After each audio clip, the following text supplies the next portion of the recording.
السلام علیکم ورحمۃ اللہ وبرکاتہ۔ امید کہ آپ جمیع احباب قرین عافیت ہوں گے۔ آج اس وقت میں اپنے وطن اصلی یعنی مجگاں پورنیہ میں ہوں اور اپنے گھر پر بیٹھا ہوں، اور مناسب نہیں سمجھتا ہوں کہ سفر میں ہوں یا حضر میں ہوں کہ کسی بھی حال میں ہوں جو ہمارا سلسلہ درس ہے وہ منقطع ہو۔ آج بدھ ہے اور یعنی جمعرات کی شب ہے، اور روٹین کے مطابق آج ہم آپ کے سامنے عربک گرامر پیش کریں گے۔ اور عربک گرامر میں نے آپ کے سامنے اس سے پہلے مبتدا خبر اور اس کی قسمیں اور ان دونوں سے متعلق جتنے بحوث تھیں میں نے پیش کر دی ہیں۔ آج میں آپ کو سبجیکٹ یعنی فاعل کے بارے میں بتاؤں گا کہ فاعل اور نائب فاعل، اور یہ آسان سی بحث ہے کہ فاعل کام کرنے والے کو کہتے ہیں، اور جب بھی فاعل ہوتا ہے تو لازم ہے کہ فعل اس سے پہلے آئے۔ عام طور سے طلبہ یہ سمجھتے ہیں کہ اگر فعل سے پہلے اگر اسم آتا ہے تو اس کو بھی بسا اوقات لوگ فاعل گردانتے ہیں۔ یہ غلط ہوتا ہے۔ کبھی بھی فاعل فعل سے پہلے نہیں آتا ہے۔ جیسا کہ ہدایت النحو میں فاعل کی بحث اگر آپ دیکھیں گے تو اس میں حاشیہ نمبر 14 میں یہ بات لکھی ہوئی ہے کہ کبھی بھی فاعل فعل سے پہلے نہیں آتا ہے۔ یہ قاعدہ ہے۔ اگر کبھی بھی آپ کو فعل سے پہلے اسم نظر آوے، اس کا فاعل نہیں بتائیں گے بلکہ آپ اس کو مبتدا بنائیں گے، اور یہ قاعدہ ہے کہ ہمیشہ فاعل فعل کے بعد آتا ہے۔ اگر کہیں بھی آپ کو ایسا نظر آتا ہے کہ فعل سے پہلے اسم ہے تو آپ اس کو مبتدا بنائیں، پھر آپ یہ سوال کریں گے کہ پھر فعل کا فاعل کہاں ہے؟ اس کا جواب یہ ہے کہ اس میں جو ضمیر ہوتی ہے، پروناؤن ہوتا ہے نا، وہ پروناؤن یعنی وہ ضمیر اس کا وہ فاعل ہو جایا کرتی ہے اس کے۔ لہذا فعل کے بعد ہمیشہ فاعل آتا ہے، فاعل کبھی بھی فعل سے پہلے نہیں آتا ہے۔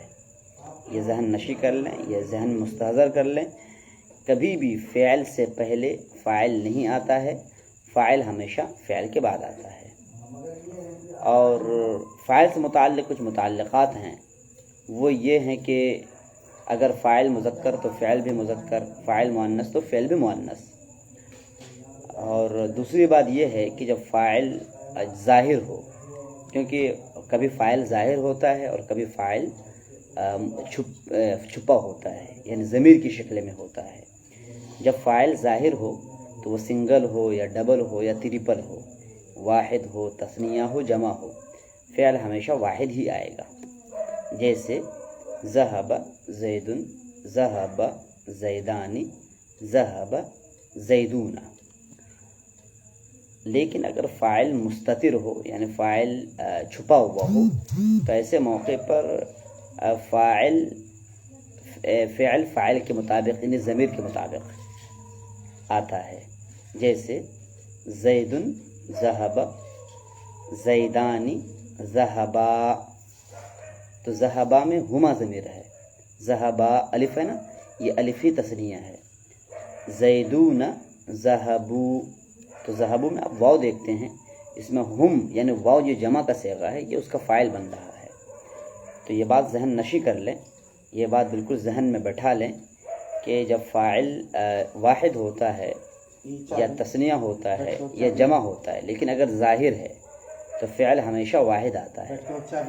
اکل بکرن، اکل بکرانی، اکل بکرون۔ آپ دیکھ رہے ہیں کہ یہاں پر بکرن میں بعد میں بول رہا ہوں، یعنی اکل کے بعد بکرن بول رہا ہوں، تو بکرن کو میں سنگل بول رہا ہوں بکرن تو بھی اکل، بکرانی بول رہا ہوں تب بھی اکل، بکرون بول رہا ہوں تب بھی اکل۔ پتہ یہ چلا کہ جب فاعل ظاہر ہوتا ہے تو فعل ہمیشہ واحد ہوتا ہے، لیکن اگر فاعل مضمر ہو، مستتر ہو، فاعل اگر چھپا ہوا ہو، ان ضمیر اگر فاعل بنے تو ایسے موقع پر فعل میں تبدیلی اور تغیر ہوتا چلا جائے گا۔ جیسے بکرن ذہبہ، تو ذہبہ میں ہوا ضمیر ذہبہ کا فاعل ہے، اچھا، اب یہ ہوا ضمیر جو لوٹ رہی ہے پیچھے بکر کی طرف، یہ بکر سنگل ہے. اب جب بکر سنگل ہے جس کی ضمیر ہوا تو سنگل کی طرف سنگل کی ضمیر، ڈبل کی طرف ڈبل کی ضمیر، اور ترپل کی طرف ترپل کی ضمیر لوٹے گی. بکرون، تو ایسے موقع پر آپ ذہبو بولیں گے. اگر آپ بکرون ذہبا بولیں گے تو غلط ہے، بکرون ذہبا بولیں گے تو غلط ہے، بکرون ذہبو ہی بولنا پڑے گا. تو فاعل سے متعلق یہ اہم باتیں ہیں کہ فاعل ہمیشہ فعل کے بعد آتا ہے، نمبر ایک. نمبر دو، جب فاعل ظاہر ہوتا ہے، کیونکہ فاعل کی دو قسمیں ہوتی ہیں، ایک فاعل ظاہر اور ایک فاعل مستتر. کبھی فاعل ظاہر ہوتا ہے، ظاہر ہونے کا مطلب یہ ہے کہ نام یا وہ شخص، اکل الرجل، یہ الرجل یہ شخص کی شکل میں ظاہر ہے یہ، لہذا تو وہاں پر الرجل ہو یا الرجلانی ہو یا الرجال ہو، اگر یہ ظاہر ہے تو اکل ہی استعمال ہوگا. لیکن اگر اکل کے بعد الرجل نہ ہو فاعل، بلکہ اکل میں ہوا ضمیر فاعل بنے، اکلا میں الف ضمیر فاعل بنے، اکلو میں واو ضمیر فاعل بنے، تو ایسے موقع پر تبدیلی آئے گی. تبدیلی کس اعتبار سے آئے گی؟ اس سے پہلے یعنی جس کی طرف وہ ضمیر لوٹے گی. کیونکہ یاد رہے ضمیر جب فعل کے اندر آتی ہے نا تو وہ ضمیر پیچھے لوٹتی ہے. کبھی بھی ایسا نہیں ہوتا ہے کہ فعل کے اندر ضمیر ہو اور وہ آگے لوٹے، کبھی بھی ضمیر آگے نہیں لوٹتی، ضمیر پیچھے لوٹتی ہے. تو پیچھے جس کی طرف ضمیر لوٹ رہی ہے اگر وہ واحد ہے تو ضمیر بھی واحد، اگر پیچھے والا اسم تثنیہ ہے تو ضمیر بھی تثنیہ، پیچھے والا اسم اگر جمع ہے تو ضمیر بھی جمع بنے گا، ضمیر بھی جمع آئے گی. ایک بات تو یہ ہوئی. اچھا، دوسری بات، کیا فعل ہمیشہ واحد مذکر غائبی کا صیغہ آتا؟ نہیں. اگر فاعل مؤنث ہے تو فعل مؤنث، فاعل مذکر ہے تو فعل مذکر. تو یہ غائب کی بات ہے جب فاعل غائب ہو تو. لیکن جب فاعل حاضر ہو، مخاطب کا صیغہ ہو، تو کبھی بھی ضمیر پیچھے نہیں لوٹتی ہے اور کبھی فاعل ظاہر نہیں ہوتا ہے. اس میں جو مخاطب کے جو صیغے ہوتے ہیں، مخاطب کے جو ضمائر ہوتے ہیں، وہی ضمائر فاعل بن جاتی ہیں. جیسے اکلتا، اس میں تا جو ہے یہ فاعل ہے. اکلتما، اس میں تما جو ہے یہ فاعل ہے. اس کا مرجع پیچھے نہیں ہوتا ہے، یہ ضمیر پیچھے نہیں لوٹتی ہے. تو مخاطب کی ضمیریں پیچھے نہیں لوٹتی ہیں، غائب کی ضمیریں ہی پیچھے لوٹتی ہیں. یہ بالکل ذہن نشی کر لیں.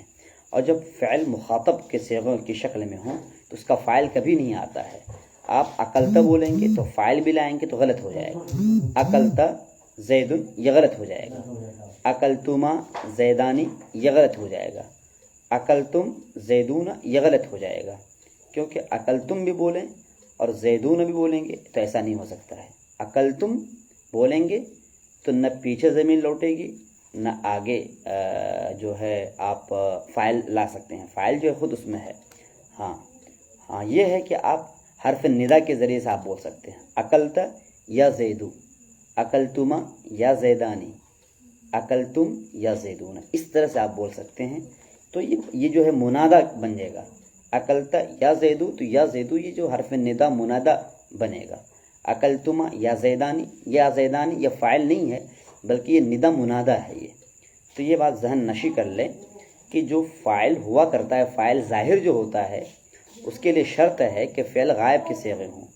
فعل غائب ہوگا تو فاعل ظاہر ہوگا، اور ضمیر پیچھے لوٹائیں گے تو تب بھی فاعل کیا ہوتا ہے؟ غائب ہوا کرتا ہے. اگر کبھی بھی فعل مخاطب ہو، کبھی بھی فاعل مخاطب بنے تو ایسے موقع پر کبھی بھی وہ ضمیر نہ آگے لوٹتی ہے نہ اس کا فاعل سامنے ہوتا ہے. اچھا، ایسا بھی نہیں ہو سکتا ہے کہ جب فاعل اگر ظاہر ہو تو فعل بھی فاعل کے مطابق لائیں.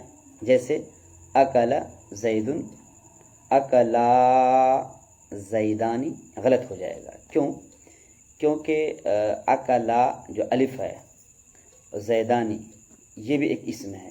اکلا الف بھی ایک اسم ہے. دو اسم ایک جگہ جمع نہیں ہوتے ہیں. اگر دو اسم ایک جگہ جمع ہوں تو ان دونوں کے درمیان موصوف صفت کا رشتہ ہوتا ہے. اور یہاں پر اکلا زیدانی یہ موصوف صفت کا رشتہ نہیں ہے اور مضاف مضاف الیہ کا بھی رشتہ نہیں ہے. تو ایسے دو اسم ایک جگہ جمع نہیں ہو سکتے ہیں جن دونوں اسموں کے درمیان نہ مضاف مضاف الیہ کا رشتہ ہو نہ موصوف صفت کا رشتہ ہو اور نہ مبتدا خبر کا رشتہ ہو، نہ کسی طرح کا کوئی رشتہ اگر نہیں ہوگا تو دو اسموں کو جمع کرنا غلط ہو جائے گا۔ نہ فاعل مفعول کا رشتہ ہو تو یہ جائز نہیں ہے۔ ہاں اگر دو اسموں کو جمع کرنا چاہتے ہیں جبکہ نہ مبتدا خبر کا رشتہ ہو، نہ مضاف الیہ کا رشتہ ہو، نہ جار مجرور کا رشتہ ہو، اور نہ تو ایسے موقع پر آپ اگر دو اسموں کو جمع کرنا چاہتے ہیں تو دو اسموں کے درمیان واو کا لانا ضروری ہوتا ہے۔ اس واو کا نام واو عاطفہ ہوتا ہے۔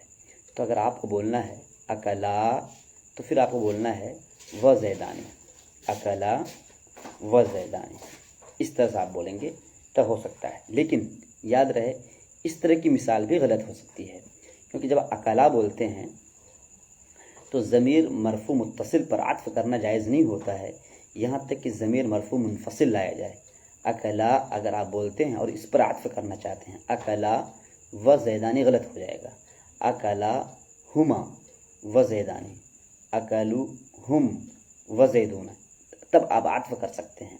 تو ضمیر مرفوع متصل پر آپ عطف نہیں کر سکتے ہیں یہاں تک کہ ضمیر مرفوع منفصل لایا جائے، ہاں تو ہی عطف کر سکتے ہیں، اس کے علاوہ عطف جائز نہیں ہے۔ اگر مان لیں کہ اکلا واو لائیں تو ایسے موقع پر یہ واو عاطفہ نہیں ہوگا بلکہ یہ واو معیت کے لیے آ جائے گا، تو اکلا و زیدینی تب ہو جائے گا، اکلو و زیدینی تب ہو جائے گا، و زیدینہ، اکلو و زیدینہ، ان لوگوں نے کھایا ساتھ ساتھ زید نے کھایا۔ تو اس طرح کا ترجمہ ہوتا ہے۔ تو یہ فاعل سے متعلق بحثیں تھیں، اور سیم وہی ہے جو نائب فاعل ہوگا۔ تو نائب فاعل میں فرق یہ ہوتا ہے کہ جب فعل ہوتا ہے، کوئی بھی فعل ہو، ایک بات ذہن میں رکھ لیں کہ فاعل جو ہوتا ہے وہ عمدہ ہوتا ہے اور مفعول جو ہوتا ہے وہ فضلہ ہوتا ہے۔ تو فاعل ہر فعل کو چاہیے، کوئی بھی فعل ہو، لازم ہو یا متعدی ہو، ٹرانسلیٹو ہو یا انس ٹرانسلیٹو ہو، کسی طرح کا بھی فعل ہوگا اس کو فاعل چاہیے، لیکن ہر فعل کو مفعول نہیں چاہیے۔ جو فعل متعدی ہوگا اسی کو مفعول چاہیے۔ کبھی ایسا ہوتا ہے کہ فاعل مر جاتا ہے نا، کبھی ایسا ہوا فاعل مر گیا، تو جب فاعل مرتا ہے تو فاعل کی میراث اور فاعل کی جو وراثت ہوتی ہے جس کو مل جاتی ہے اس کا نام نائب فاعل ہوتا ہے۔ جس طریقے سے آپ وضو کرتے ہیں جب پانی ہوتا ہے، اور جب پانی غائب ہو جائے گا تو آپ کیا کرتے ہیں؟ تیمم کرتے ہیں۔ تو اب تیمم جو ہوتا ہے وہ وضو کے قائم مقام ہو گیا۔ ہاں اب جو حیثیت وضو کی ہوتی ہے وہی حیثیت اب تیمم کی ہوگی، لیکن کب ہوتا ہے؟ جب کہ پانی ختم ہو جائے، جب وضو کی شکل ختم ہو جائے تو اب تیمم اصل کی جگہ پر آ جاتا ہے۔ اسی طریقے سے جب فاعل غائب ہو جائے تو نائب فاعل کی جگہ پر، یعنی مفعول فاعل کی جگہ پر آتا ہے۔ تو اب فاعل کی تمام جو چیزیں ہیں وہ سب مفعول کو مل جائیں گی۔ نمبر ایک چیز کیا ہے کہ مثلا پہلے فاعل کو پیش آتا تھا، اب وہ پیش جو ہے اس کی جگہ پر جو بھی آئے گا وہ پیش اس کو مل جائے گا۔ جیسے ضرب زید بکرا، ضرب زید بکرا، اگر آپ زید کو مار دیتے ہیں تو زید کی جگہ پر بکر لائیں گے۔ تو نمبر ایک آپ کو کرنا کیا پڑے گا؟ سب سے پہلے آپ کو فعل کو مجہول بنانا پڑے گا، ضربہ کو ضریب بنانا پڑے گا، ضربہ کو ضریبہ، نمبر ایک۔ نمبر دو کیا کرنا پڑتا ہے کہ جس فاعل کو آپ نے مارا ہے یا جو فاعل مر چکا ہے، جو فاعل غائب ہو گیا، اس کی جگہ پر مفعول کو لا کر بٹھائیں گے۔ پہلے ضرب زید بکرن تھا، اب زید مرا، اب زید کی جگہ پر بکر لائیں گے۔ تو زید کا جو میراث ہے پیش کی شکل میں وہ اب بکر کو دے دیا جائے گا۔ اب پڑھیں گے آپ ضریب بکرن، ضریب بکرن بولیں گے۔ بات میں آ رہی ہے؟ کلیئر ہے؟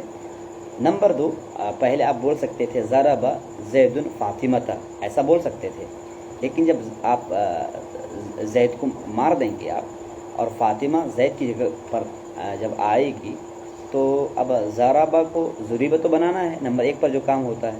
نمبر دو پر ایک تبدیلی اور ہوگی، کیونکہ پہلے جو ہے آپ ضرب زید فاطمۃ بول رہے تھے، اب فاطمہ جو ہے اب زید کی جگہ پر آ رہی ہے، لہذا اب جو ہے فاطمہ کی جو اپنی اصل شکل ہے، اپنی ہیئت ہے، اس ہیئت کے مطابق فعل میں تبدیلی آئے گی۔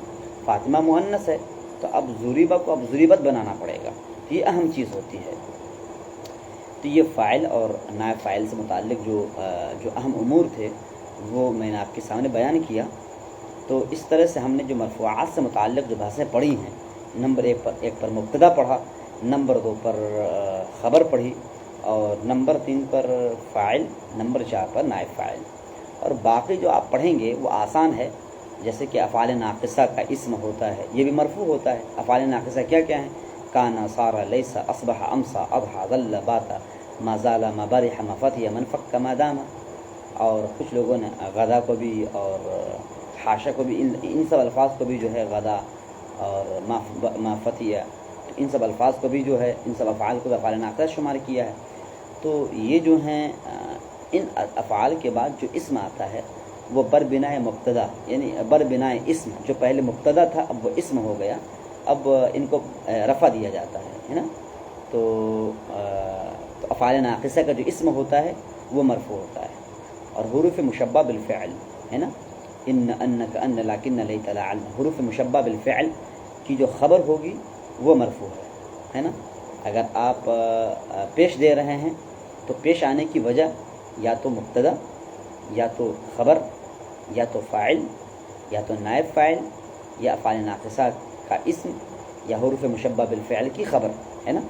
اگر ان میں سے کوئی شکل نہیں ہے تو ایک ہے ما ولا مشابہ بلیسا، یا تو جس اسم کو آپ پیش دے رہے ہیں اس سے پہلے ما آوے یا لا آوے، ما ولا مشابہ بلیسا جو لیسا کے قائم مقام لیسا کے معنی میں آئے تو آپ پیش دے سکتے ہیں. اگر وہ بھی نہیں ہے تو لا نفی جنس کی خبر.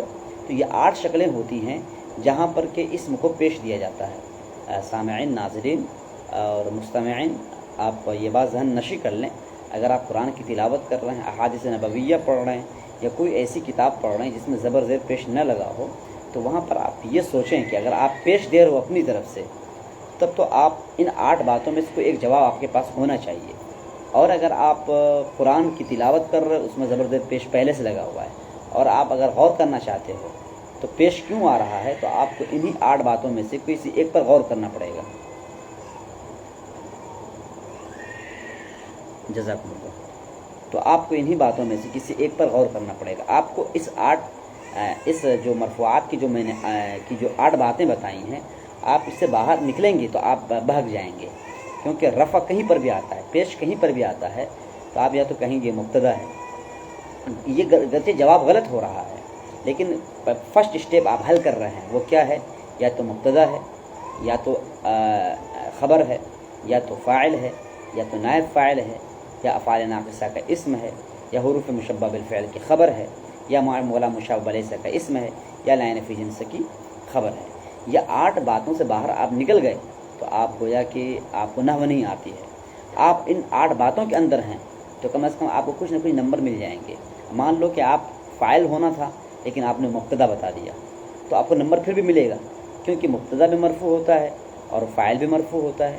تو آپ کے ذہن میں کم سے کم یہ جواب تو ہے نا کہ جس کو جو فاعل تھا آپ نے مبتدا کی بنیاد پر اس کو پیش قرار دے رہے ہو، تب تو کم سے کم ایک جواب تو معلوم ہو گیا نا کہ آپ کے پاس یہ بات ذہن میں ہے کہ جو مرفوعات میں سے یا تو مبتدا ہے یا فاعل ہے. تو گویا کہ آپ اس دائرے سے باہر نہیں نکلنا ہے. لیکن اگر میں آپ سے پوچھوں اس پر پیش کیوں آ رہا ہے اور آپ بتا دیں کیونکہ یہ مضاف الیہ ہے، تو آپ چوغت ہوں گے نا، کیونکہ آپ دائرے سے نکل گئے. پیش کیوں آ رہا ہے، اگر آپ کا جواب ہوگا یہ مضاف ہے تو غلط ہو گیا نا، کیونکہ مرفوعات میں سے مضاف کہیں نہیں ہے، یا تو مبتدا ہے، یا خبر ہے، یا فاعل ہے، یا نائب فاعل ہے، یا افعال ناقصہ کا اسم ہے، یا حروف مشبہ بالفعل کی خبر ہے، یا ما ولا مشابہ بلیسا کا اسم ہے، یا لا نفی جنس کی خبر ہے. اب ان میں کہاں ہے مضاف، کہاں ہے مضاف الیہ، کہاں ہے موصوف، کہاں ہے صفت، کہاں ہے چنا، کہاں ہے چے؟ آپ اب الٹا سیدھا جواب دیتے ہیں تو اس سے آپ کا پورا نمبر کٹ جاتا ہے. لہذا کہیں پر بھی پیش آئے گا تو یہ 8 باتیں جو میں نے آپ کے سامنے بیان کی ہیں، آپ قرآن میں غور کرو، قرآن میں کہیں پر بھی پورا قرآن اٹھا کر دیکھ لو، ہے نا. الحمد کیوں پیش آیا؟ کیونکہ یہ مبتدا ہے. اور پڑھتے چلے جائیں، اور آگے جو ہے کہیں پر ایسا نہیں آ رہا ہے. الف لام میم ذالک الکتاب پیش کیوں آیا؟ کیونکہ مبتدا ہے. اچھا کیسے آپ کہیں گے یہ مبتدا ہے؟ کیونکہ اس سے پہلے فعل نہیں ہے. جس اسم سے پہلے فعل نہیں ہوتا وہ مبتدا ہوتا ہے. جس اسم سے پہلے فعل نہ ہو اور اس پر پیش آئے، جس اسم سے پہلے فعل نہ ہو اور پیش آ جاوے تو مبتدا بتائیں گے آپ. الف لام میم یہ حروف مقطعات میں سے ہے، اس سے بحث نہیں کرنی ہوتی ہے. ذالک الکتاب پیش کیوں آیا، آپ سے کوئی سوال کر سکتا ہے تو آپ کہیں یہ مبتدا ہے، لا ریب فیہ اس پر زبر آتا ہے، اس سے بھی بحث نہیں کرنی ہے، ھدی للمتقین الذین یؤمنون بالغیب نہیں ہے، اور آپ پورے پڑھ رہے ہیں اولئک علی ھدی من ربہم واولئک هم المفلحون ان الذین کفروا سواء، اب سواء پر پیش کیوں آیا ہے نا، تو آپ کو جو ہے یا تو مبتدا بنانا پڑے گا یا خبر بنانا پڑے گا یا فاعل بنانا پڑے گا۔ اگر آپ فاعل بناتے ہو تو اس سے پہلے فعل کا ہونا ضروری ہے، یہ بات ذہن میں بٹھا لیں۔ اگر آپ خبر بناتے ہو تو اس سے پہلے مبتدا کا ہونا ضروری ہے۔ اگر آپ نائب فاعل بناتے ہو تو اس سے پہلے فعل مجہول کا ہونا ضروری ہے۔ اگر آپ افعال ناقصہ کا اسم بتا رہے ہو تو اس سے پہلے افعال ناقصہ یعنی کانا صار لیس اصبح امسى اذهب ظل باتا ما زال ما برح ما فتح من فتح یہ ہونا چاہیے۔ اگر آپ افعال ناقصہ کی خبر بتا رہے ہیں تو اس سے پہلے ان انک ان لکن لیت لعل ہونا چاہیے۔ اگر آپ ما والا مشابہ بلیسا کا اسم بتا رہے ہیں تو اس سے پہلے جو ہے ما یا لا ہونا چاہیے۔ اگر آپ لا نفی جنس کی خبر بتا رہے ہیں تو اس سے پہلے لا ہونا چاہیے۔ اگر نہیں ہے تو پھر آپ کا جواب تو رونگ ہے، یعنی اب مرفوعات سے آپ باہر نکل سکتے ہو، تو اب منصوبات کی دنیا میں جاؤ۔ منصوبات میں سے کیا کیا ہیں انشاءاللہ یہ باتیں میں کل بتاؤں گا، اور اسی کے ساتھ میں آپ سے جدا ہوتا ہوں۔ السلام علیکم ورحمۃ اللہ وبرکاتہ۔